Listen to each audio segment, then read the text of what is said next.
Salam sejahtera kepada rakan-rakan sekalian. Kami kumpulan 2 akan menjelaskan tentang konsep masyarakat majmuk dan teori ekologi Bronfenbrenner dalam konteks Malaysia. Teori masyarakat majmuk merupakan masyarakat yang terdiri daripada kumpulan status atau tuan tanah yang boleh dibezakan dalam susunan ekonomi dan terikat dalam sektor politik pada tahap yang berbeza. Konsep masyarakat majmuk ini dikenal pasti pada masyarakat di Asia Tenggara oleh Funival dan Smith. Masyarakat majmuk di Asia Tenggara ini bergaul tetapi tidak bergabung dengan setiap kumpulan berpegang pada agama, kebudayaan, bahasa, idea dan cara hidup tersendiri.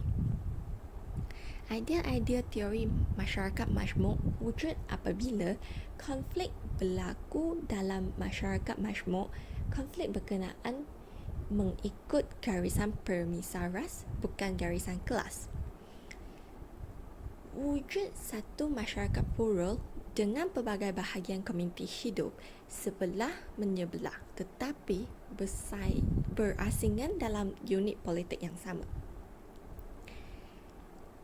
Dengan idea masyarakat majmuk, Cooper berpendapat bahawa teori struktural funksionalisme dan marxisme tidak menjelaskan ciri-ciri utama masyarakat yang dipisahkan oleh batas etnik dan ras.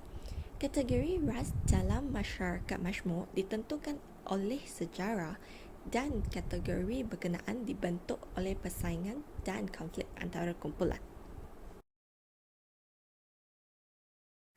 Seterusnya ialah teori ekologi, iaitu teori perkembangan ekologikal yang menekankan pengaruh persekitaran ke atas perkembangan individu.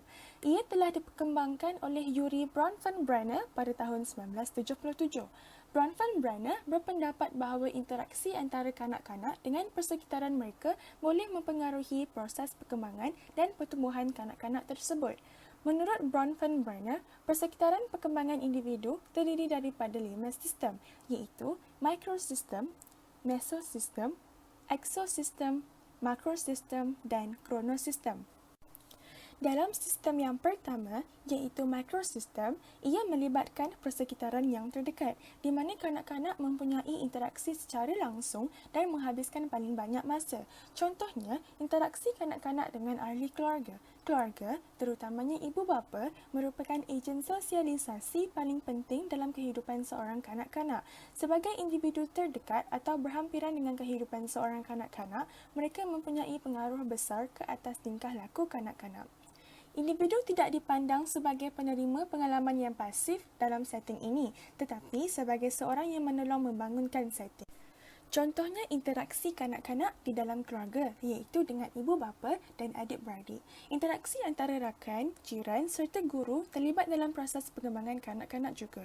Tingkah laku atau respons kanak-kanak juga akan mempengaruhi sikap ibu bapa terhadap kanak-kanak tersebut. Contohnya, kanak-kanak yang berkelakuan baik akan disenangi oleh orang dewasa di sekitarnya dan mereka akan memberi respon positif terhadap kanak-kanak ini.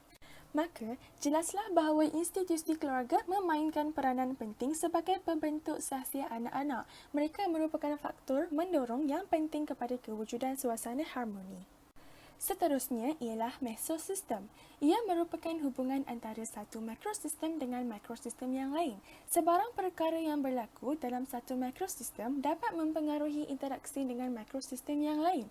Sebagai contoh, keadaan di rumah dapat mempengaruhi tingkah laku dan personaliti individu ketika berada di sekolah.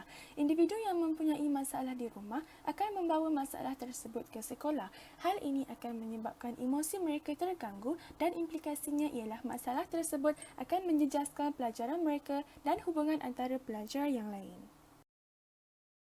Ekosistem merupakan pengalaman dengan persekitaran yang tidak melibatkan individu secara langsung, tetapi keputusan yang diambil dalam persekitaran tersebut memberi kesan kepada individu.